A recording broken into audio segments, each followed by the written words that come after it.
lorsque Branham apprécie, il dit que la franc-maçonnerie, ici, ne s'agissait que du côté cérémonie. C'est impeccable. Donc, les bonnes choses qu'il y a dans la franc-maçonnerie, c'est les cérémonies. Donc, le côté cérémonial, c'est ça qui est meilleur, qui est la bonne chose qu'il y a dans la franc-maçonnerie, que l'Église sûrement n'a pas, selon Branham. Vous voyez, parce que la franc-maçonnerie a aussi les bons côtés et les mauvais côtés, tout comme l'Église a aussi les bons et les mauvais côtés. Branham met l'Église et la franc-maçonnerie sur la balance et leur donne le poids équitable. Donc, ils ont chacun d'eux le bon et le mauvais. Comprenez déjà là où il est en train de nous emmener. Mais seulement, on va noter que les membres de l'Église de Davis était devenue la congrégation de William Branham. Nous sommes tout à fait d'accord. Les membres de l'église de Roy Davis étaient devenus la congrégation de William Branham et les anciens de l'église de Roy Davis ont été transférés à l'assemblée de Branham. Donc c'est les mêmes, parce que le même nom que nous lisons, les Elders, Weber et George Hack, c'était des anciens de l'église de Roy Davis. Et quand Branham prend le membre de l'église de Roy Davis qui devient, cette congrégation-là devient sa congrégation, William, il y a eu transfert des anciens, n'est-ce pas? Avec la connaissance que nous avons, comprenons que la franc-maçonnerie est un mixage, est un syncrétisme de plusieurs choses qui n'ont rien à voir avec l'évangile de Christ. Nous comprenons le danger qu'il y a, que c'est une œuvre ténébreuse. Ça, on n'a plus besoin de le démontrer. Je ne peux pas appeler un ami celui qui n'est pas ami de Dieu. Ce n'est pas possible. Ce n'est pas possible. Mais ici, les francs-maçons sont les chers amis de William Branham.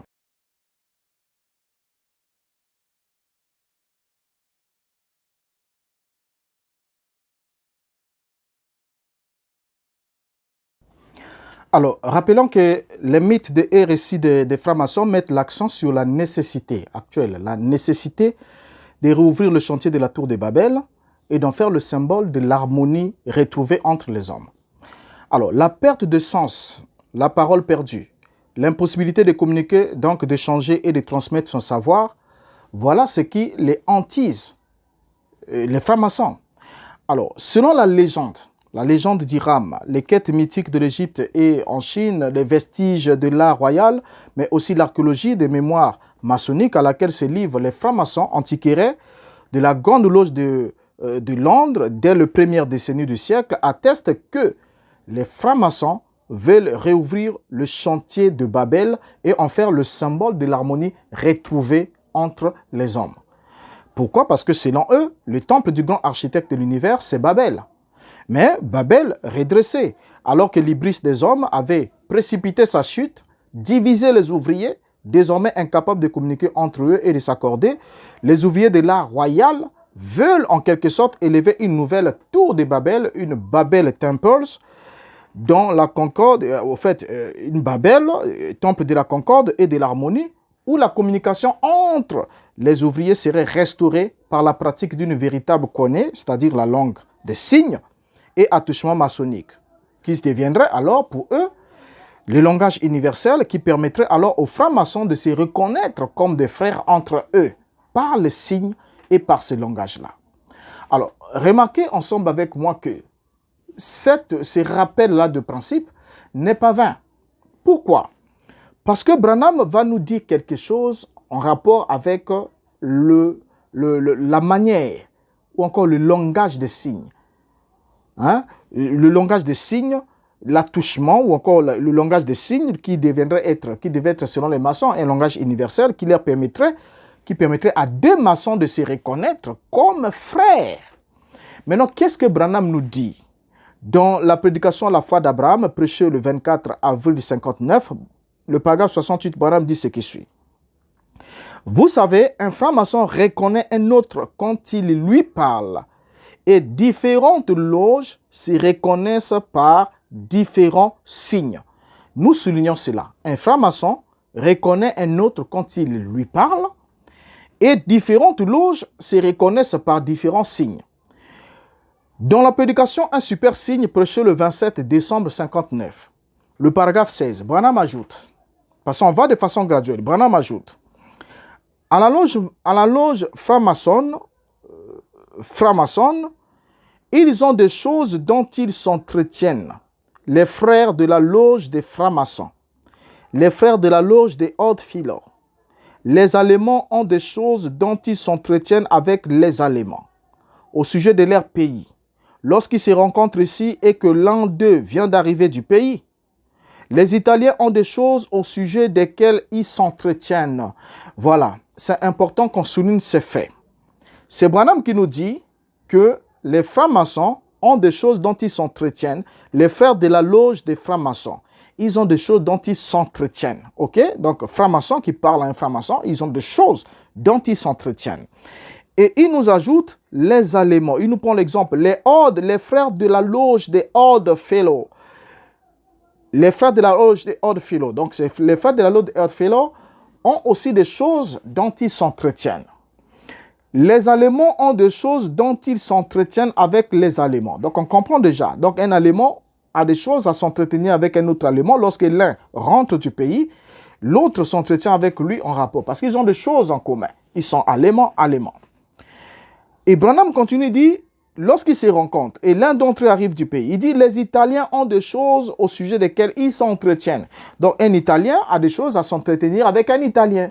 Un Odd Fellow a des choses à s'entretenir avec un Odd Fellow. Un franc-maçon a des choses à s'entretenir avec un franc-maçon. Un Allemand a des choses à s'entretenir avec un Allemand. N'est-ce pas? Et Branham va nous ajouter dans la restitution de l'arbre de l'épouse. Là, nous sommes le 22 avril 62. Il dit au paragraphe 14, il dit, et son ami intime qui est aussi mon ami, frère Shaggs, Leonard Shaggs de Lowell, dans l'Indiana, se tenait là. Et je ne le connaissais pas avant. Il était franc-maçon. Il portait un insigne de franc-maçon. Et nous parlions de l'ordre de franc-maçon.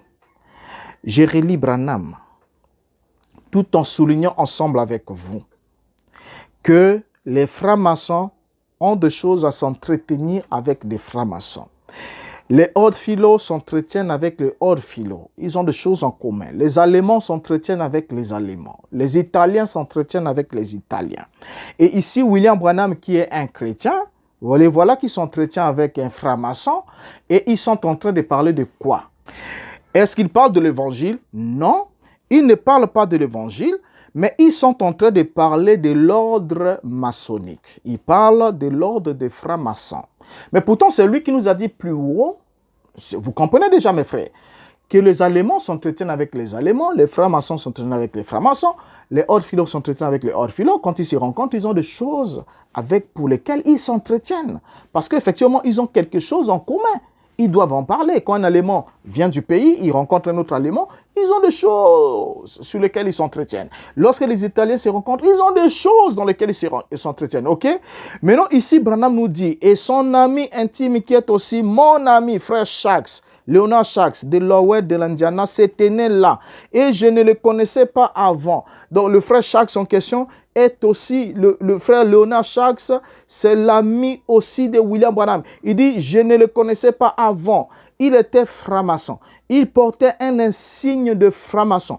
Et nous parlions de l'ordre de franc-maçon. Nous parlions de l'ordre de franc-maçon. Bon, un chrétien qui s'entretient avec les francs-maçons, parlons de l'ordre des francs-maçons. Or, l'ordre maçonnique recouvre la maçonnerie tout entière et chapeaute la vie de chaque maçon dès que ce dernier a vécu l'expérience de l'initiation au premier degré. Et cet ordre maçonnique concerne donc la vie maçonnique en quelque sorte, en d'autres termes, en ce qu'elle a de plus subjectif. Donc lorsqu'on parle de l'ordre maçonnique, comment un chrétien qui n'est pas maçon peut parler de l'ordre maçonnique avec un maçon, alors que les maçons ont des choses qui s'entretiennent entre eux. Les chrétiens sont censés aussi avoir des choses à s'entretenir entre eux. Mais que l'entretien se passe entre un chrétien et un franc-maçon, et l'entretien, ils sont en train de parler de quoi? Qu'est-ce qu'ils sont en train de parler comme thème? Ils sont en train de parler de l'ordre maçonnique, de l'ordre maçon. Qu'est-ce que Branham, qui était chrétien, devrait avoir avec l'ordre maçonnique? Bien, vous comprenez déjà, mes chers frères, vous comprenez. Continuons avec Branham, puisque nous allons bientôt chuter. Je vous ai appris assez de temps.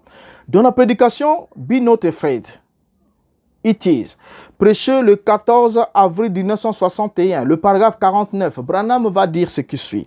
Maintenant, je ne dis rien contre les kiwanis maintenant, mais tout c'est en ordre. Dans les kiwanis, c'est en ordre. Voyez, juste certaines personnes prennent parce que je crois que les maçons sont bien. Mais la loge maçonnique ne prendra jamais la place de l'Église ou du sang de Jésus-Christ. Tous mes gens sont des maçons. Et ils sont tous bien en tant que loge. Et le problème de ceci est que vous avez l'Église jusqu'à ce que ce ne soit plus qu'une loge maçonnique ou n'importe quelle autre loge.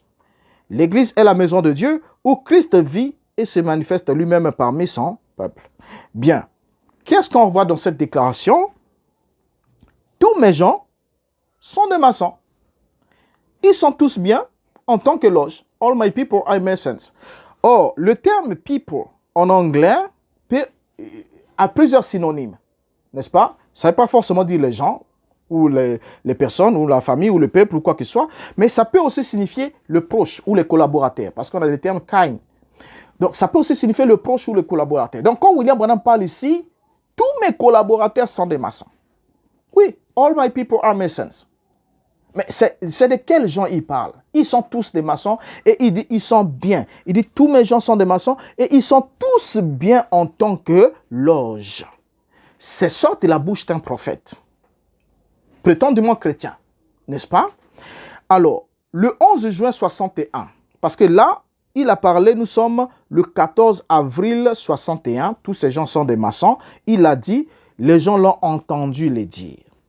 Et quand on arrive le 11 juin 61, Branham va condamner le fait qu'on se compare à la loge maçonnique. Il va nous dire, écoutez comment il va avec subtilité. Il dit dans la prédication Apocalypse chapitre 5, première partie, prêché le 11 juin 61, paragraphe 115, il dit, « Cette église ne peut jamais se comparer au monde. Comment pouvez-vous, vous et le divertissement de votre église, vous comparer à la loge des francs-maçons ou à l'une de ces groupes de gens qui se divertissent? Ça, c'est leur domaine. N'essayez pas d'aller dans leur camp. » Excusez-moi. On souligne ça en grand caractère. N'essayez pas d'aller dans leur camp. Qui est en train de dire n'essayez pas d'aller dans leur camp? C'est lui qui nous a déjà dit plus haut qu'il est le seul de sa famille, de la famille de son père, à faire partie de l'organisation maçonnique des Shiners. Mais il est ici en train de déconseiller ses croyants de ne pas essayer d'aller dans le camp des francs-maçons. N'est-ce pas? Nous sommes en 61. Retenez bien la date. Parce que le prédicateur, quand il veut vous embrouiller du haut des chairs, il dit non, écoutez, Branham, il dit ici, n'essayez pas d'aller, on lit frère Branham lui-même, il dit n'essayez pas d'aller dans leur camp, n'essayez pas d'aller dans leur camp. Il vous crie ça pour vous rabattre les oreilles. Mais écoutez, mes chers frères, mes chères sœurs, nous sommes là le 11 juin 61. Comprenez bien que Branham, c'est un homme très changeant. Suivons-le, allons avec lui. Le 11 juin 61, Branham dit, n'essayez pas d'aller dans leur camp. Mais non, quand il arrive le 3 septembre 61, Branham prêche que votre lumière luise ainsi devant les hommes. Paragraphe 47. Qu'est-ce que Branham va donner? Il va nous dire ce qui suit. La chose que nous voulons faire, c'est prêcher un évangile qui attire un monde affamé. Maintenant, comment allez-vous attirer un monde affamé alors qu'ils ne voient même pas d'où ils viennent, qui ils sont, ni où ils vont? Si vous ne prêchez pas un évangile qui élève Christ dans une atmosphère de vie juste ici, parmi nous maintenant, nous ne pouvons pas le faire. Il n'y a pas moyen de vous joindre. Nous pouvons nous joindre à la franc-maçonnerie ou au Ordre Filant ou à n'importe quelle autre loge. Se joindre à une loge serait tout aussi bien. Mais nous devons prêcher un évangile qui attire les gens affamés, qui attrapera ceux qui ont faim et soif de la justice. Heureux ceux qui ont faim et soif de la justice, car ils seront rassasiés. Bien, bien, bien, bien. Vous voyez déjà comment nous sommes en train de partir. C'est lui qui nous a dit de ne pas essayer d'aller dans leur camp. Il a dit à ses adeptes, n'est-ce pas? Mais il prend un exemple ici, il dit, nous ne pouvons pas le faire.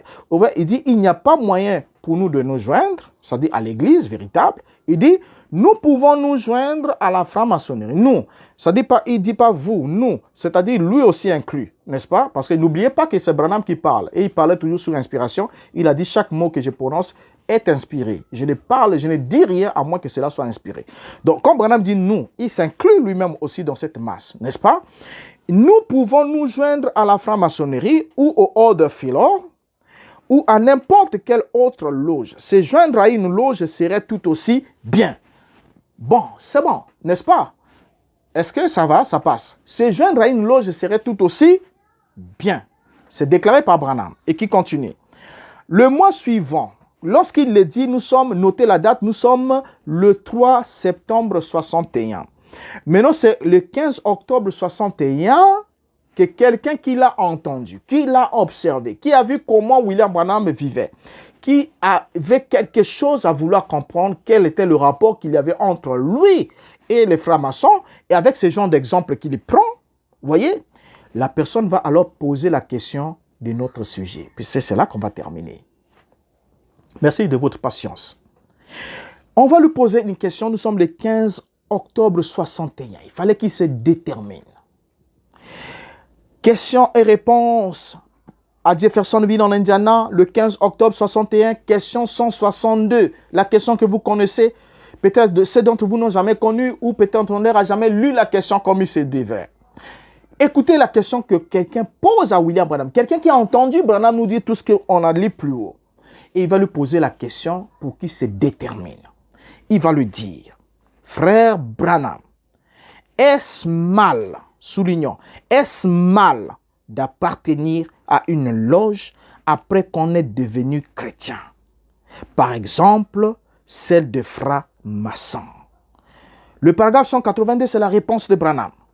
On la met là. Écoutez la réponse. Non, monsieur. Soyez un chrétien où que vous soyez. Peu m'importe l'endroit où vous êtes, vous pouvez quand même être un chrétien. Bien. Beaucoup ont voulu faire beaucoup d'exégèses autour de cette citation de William Branham. Comme quoi, ce n'était pas clair. Il n'a pas dit qu'on peut être. On a fait beaucoup de bruit. Mais pour celui qui a un peu d'intelligence, au fait qu'il n'a pas vendu son intelligence, je ne sais pas, au dogme, comme de façon absolue, lit clairement William Branham qui pouvait donner une réponse claire. La personne lui demande, frère Branham, est-ce mal d'appartenir à une loge après qu'on est devenu chrétien? Il devait simplement dire clairement, un chrétien, ne peut pas appartenir à une loge. C'était la réponse la plus claire, la plus simple. Ne peut pas appartenir à une loge. Il ajoute ce qu'il a ajouté. Pourquoi? Parce que la loge maçonnique, comme toutes les loges, n'ont rien à voir avec la véritable foi. Ce sont des organisations humaines. Mais si quelqu'un est sauvé déjà, un chrétien c'est un homme sauvé, il ne peut plus retourner dans les ténèbres. Tout ça là. Parce que ces gens ont besoin du salut. Les francs-maçons, on ne les dénigre pas. Ils ont fait un choix, ils ont été trompés. Ils ont besoin d'être sauvés autant que ceux qui vont dans d'autres églises ou dans d'autres systèmes où il n'y a pas la régénération par la parole de la vérité. Ils sont tout à fait identiques, comme celui qui ne va pas quelque part. Pour Dieu, le fait qu'ils ne soient pas engendrés par l'esprit, ils sont condamnables. On doit leur prêcher l'évangile pour le salut. Mais ici, quelqu'un pose une question claire. La question. Frère Branham, est-ce mal d'appartenir à une loge après qu'on est devenu chrétien? Par exemple, celle de franc-maçon. Écoutons la réponse. La réponse est quoi?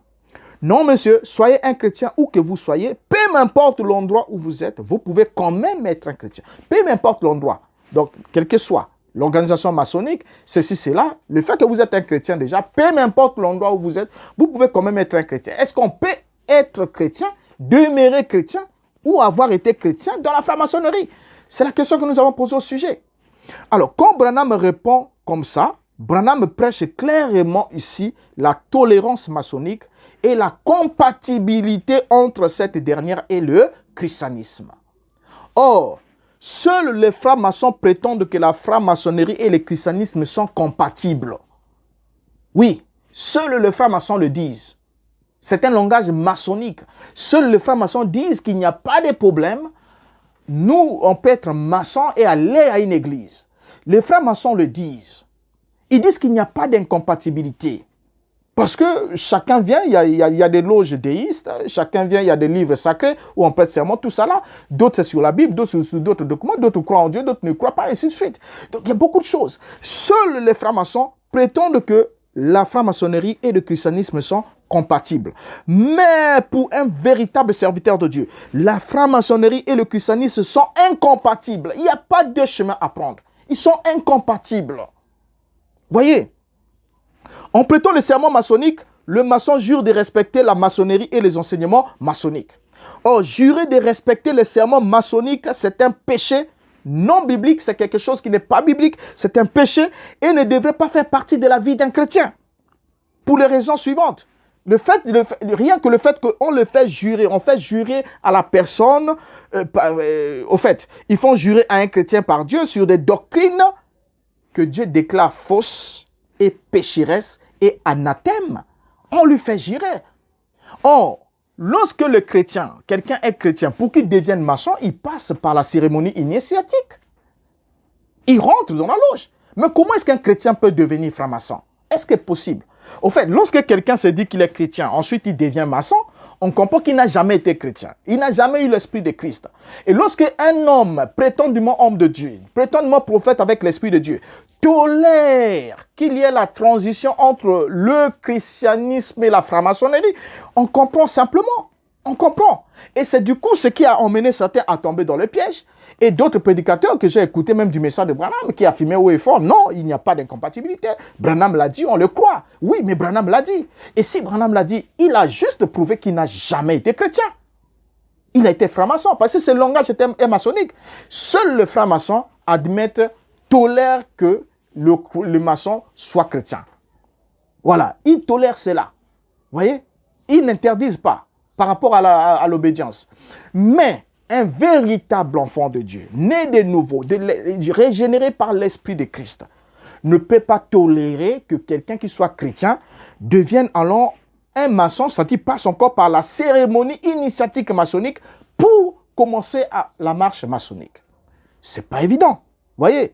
Alors, Branham devait dire clairement, il devait dire clairement que l'adhésion à la franc-maçonnerie, après qu'on ait confessé sa foi en Dieu, par la foi dans l'évangile, sont incompatibles et que la loge soit déiste ou pas, que cette loge parle de Dieu ou pas, il y a une incompatibilité absolue. Il devrait le dire. C'est ce qu'on attendait de lui. Il devrait le dire en toute honnêteté. Maintenant, regardons. Puisque Branham vivait ce qu'il prêchait, terminons ici. Prenons un exemple que dans l'église de Branham, dans le Branham Tabernacle, non seulement Branham lui-même était chrétien et franc-maçon, non seulement George D. Ark et beaucoup d'autres que nous ne maîtrisons pas étaient chrétiens et francs-maçons, et cet ami-là maçon qui était venu, qu'il avait vu l'insigne maçonnique, il pensait que c'était un ami à lui, il ne savait pas qu'il était maçon quand il a vu l'insigne maçonnique, ils ont commencé à parler de l'ordre maçonnique, tous ces champs-là. Donc Branham dit « All my people are Masons ». Nous comprenons tout ça. Mais comprenez que le Branham Tabernacle avait des membres qui étaient chrétiens et maçons. Je prends juste un exemple. On a déjà pris D. Ark et Branham lui-même. Il nous l'a affirmé. Mais non seulement ça, il y avait aussi la sœur de William Branham. L'unique sœur de William Branham qui s'appelait Dolores Branham Filler. Elle est née le 2 novembre 1929 et décédée le 4 juin 2011. Dolores Branham, chrétienne franc-maçonne. Elle était chrétienne et franc-maçonne en même temps. Chrétienne parce qu'elle fréquentait l'église de Branham Tabernacle, de son frère, le prophète Branham, et en même temps franc-maçonne parce qu'elle faisait partie d'une loge maçonnique. C'est pas moi qui le dis, suivant ces informations. Dolores était la sœur de Branham. Sa nécrologie affirmait qu'elle était membre à vie du Branham Tabernacle, ainsi que de l'ordre maçonnique de l'Étoile d'Orient. Ça, c'est la nécrologie de cette femme. Or, vous pouvez avoir les images, voilà, elles sont là. Voilà les images qui sont là. Je vais vous donner aussi le site qu'il faut pour retrouver ces informations au sujet de ce qui a été dit de cette femme. La conclusion de sa nécrologie. Parce qu'on donnait les statuts ce qu'elle était. Alors, l'ordre maçonnique de l'Étoile d'Orient. L'ordre de l'Étoile de l'Orient, donc en sigle OEO, Order of the Eastern Star. À l'origine, l'ordre était appelé l'Étoile de l'Ordre ou encore l'Étoile d'Orient. Elle fut fondée en 1868 en tant que loge auxiliaire pour les femmes. Parce que quand les francs-maçons ont vu, il fallait trouver une loge auxiliaire pour les femmes. Les femmes qui doivent adhérer à la loge, mais on ne peut pas les emmener dans d'autres loges là-bas. Il y a des loges qui n'admettaient pas les femmes, vous voyez, puisqu'il y a d'autres aussi qui n'admettaient pas les noirs, qui n'admettaient pas les femmes, et ainsi de suite, et par rapport à certaines obédiences. Mais Ici, il fallait alors créer une loge auxiliaire pour les femmes. Il est ouvert à toutes les femmes. Écoutez bien la précision qu'on nous donne de cette information. On nous dit ceci. Et il est ouvert à toute femme parente d'un franc-maçon et fonctionne sous l'autorité de la loge. Les femmes admises devraient être soit la fille ou la sœur d'un franc-maçon. On comprend alors clairement ici comment Branham pouvait tolérer et même encourager les membres de son tabernacle à se joindre à la loge maçonnique par la réponse qu'il a eu à donner à la question qui lui a été posée. On comprend maintenant pourquoi. Dans le site internet foundgrave.com, donc le site est là, voilà, vous pouvez remonter et vous allez avoir les informations. Qui veut dire en français trouver une tombe, qui est une base de données internationale des cimetières et des notices sur des personnes décédées créée le 1er juillet 1996, disponible sur un site web et où les visiteurs peuvent laisser même des fleurs virtuelles sur les tombes virtuelles, donc photographies, qui figurent sur le site. On peut lire ceci. Je vous donne le lien et lisons la déclaration qui est faite dans le site au sujet de cette femme, Dolores Branham. Il a dit: les funérailles de Dolores Branham Filler, 81 ans, de New Albany, auront lieu mardi à 10h au Branham Tabernacle à Jeffersonville et l'inhumation suivra au cimetière de Walnut Ridge. Elle est décédée le samedi 4 juin 2011 à son domicile. Elle était femme au foyer, membre du Branham Tabernacle et du Sellersburg Eastern Star, l'étoile de l'Orient. Donc, c'est précisé, l'information est là. Le site est là pour ceux qui voudront vérifier cette information. Donc, il est bien dit ici, il est donc écrit que Dolores Branham priait dans le Branham Tabernacle, l'église de son frère William Branham, mais qu'elle était aussi membre de Sellersburg Eastern Star.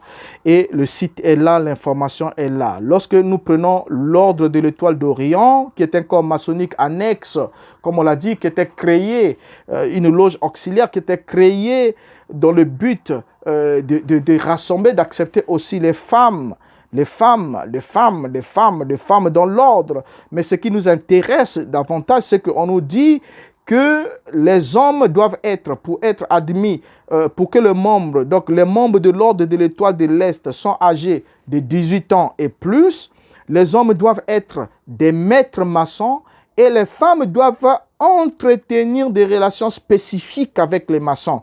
Donc à l'origine, une femme devrait être fille, veuve, l'épouse, la sœur ou la mère d'un maître maçon avant d'adhérer à cette loge. Voilà. Donc, le symbole de cette loge, l'étoile de l'Orient est là. Donc, c'est cette loge maçonnique.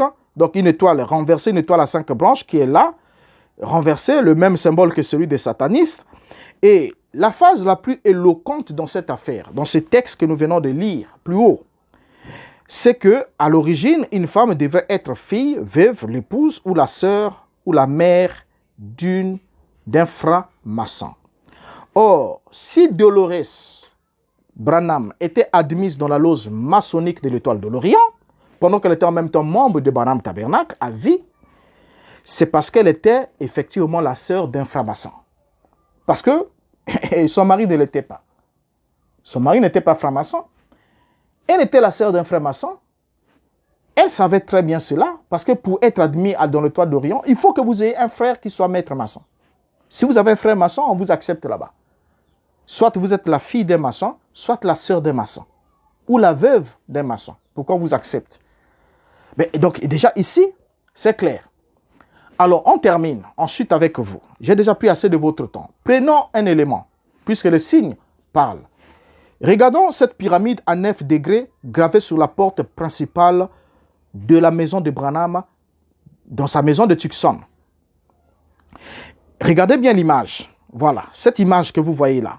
Cette pyramide à 9 degrés gravée sur la porte principale de la maison de Branham à Tucson illustre bien qu'il était à la 9e marche de l'échelle maçonnique qui exprime qu'il était un grand maître du 33e degré. Les maçons, quand ils le voient, ils reconnaissent, ils comprennent.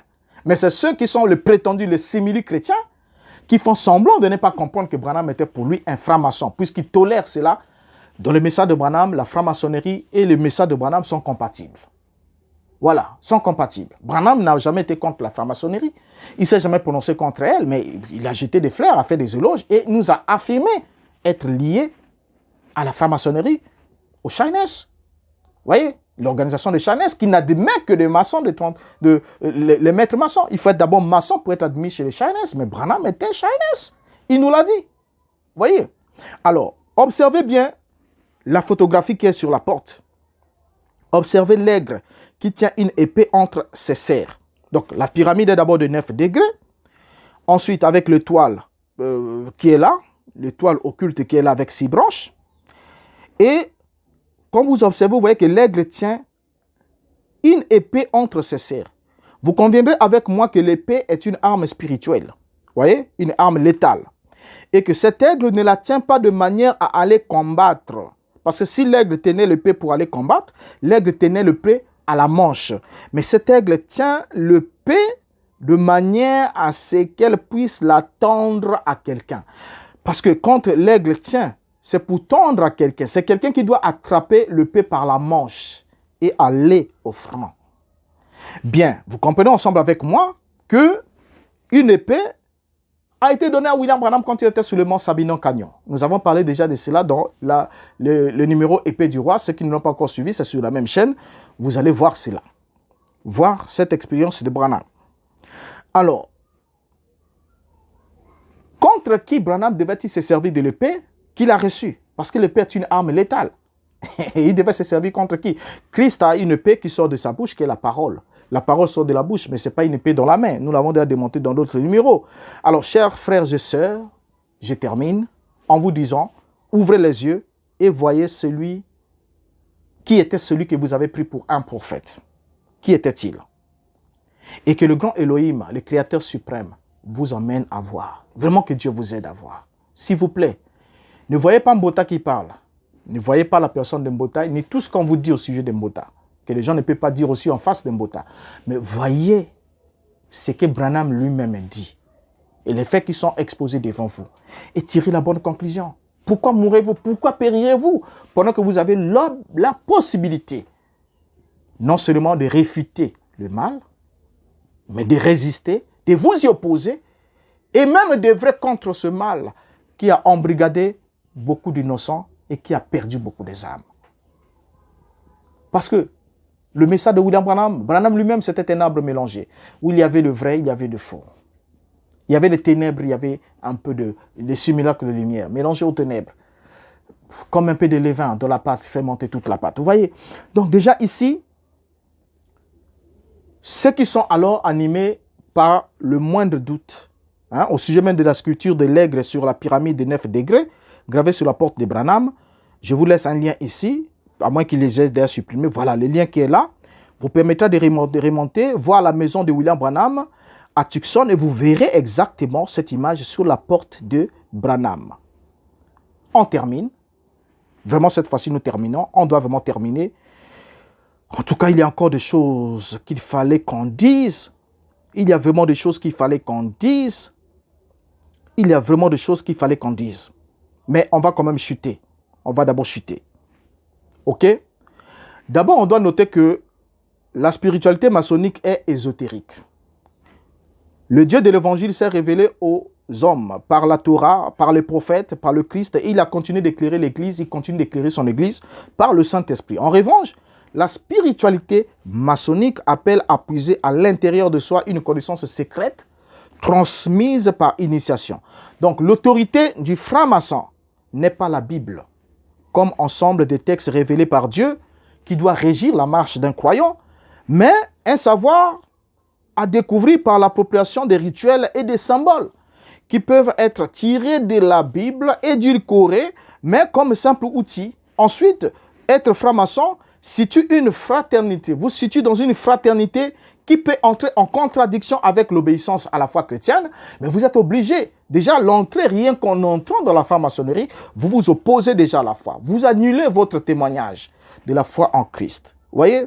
Et de plus, le franc-maçon est lié par un serment à ses frères de loge. Alors, que faire si le Saint-Esprit vous appelle, comme maintenant, à agir à l'encontre des engagements maçonniques? Enfin, il y a en franc-maçonnerie une hiérarchie spirituelle, vous voyez, en fonction des degrés d'élévation. Mais alors que dans le corps de Christ, dans le messianisme, dans l'Église, tous les frères sont égaux, avec un seul chef qui est Christ au-dessus d'eux. Mais la franc-maçonnerie, il y a une hiérarchie graduelle. Alors, la question soulevée ici, dans cette publication, pourrait bien déterminer la destinée éternelle des milliers de personnes. C'est la même question qu'Élie souleva au mont Carmel. Si l'Éternel est Dieu, ralliez-vous à lui. Si c'est Baal, ralliez-vous à lui. Nous sommes dans 1 Roi chapitre 18, verset 21. Alors Élie s'approcha de tout le peuple, dit, jusqu'à quand clocherez-vous de deux côtés? Si l'Éternel est Dieu, allez après lui. Et si c'est Baal, allez après lui. Le peuple ne lui répondit rien. Mais moi, je n'aimerais pas que vous aussi, vous restez sans réponse. Vous devez avoir une réponse, mes frères. Vous devez avoir une réponse. Le principal argument de la franc-maçonnerie a trait à la liberté de penser. Pour les francs-maçons nient la possibilité qu'une connaissance soit objective, c'est-à-dire une connaissance objective de la vérité, qu'on reconnaisse quelque chose comme vrai, comme la parole de Dieu est vraie sur certaines déclarations. La franc-maçonnerie nie cela.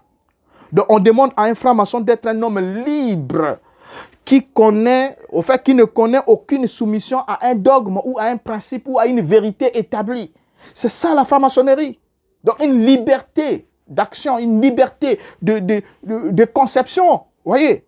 Alors, en lisant de tels arguments, au fait, je ne sais pas comment vous pouvez accepter, tolérer même, entendre, même si vous ne pouvez pas le faire, mais entendre au moins quelqu'un vous dire, qui se dit chrétien, vous dit qu'il n'y a pas de problème qu'un chrétien soit, qu'on devienne franc-maçon, peu importe. Au fait, c'est impensable, c'est inadmissible.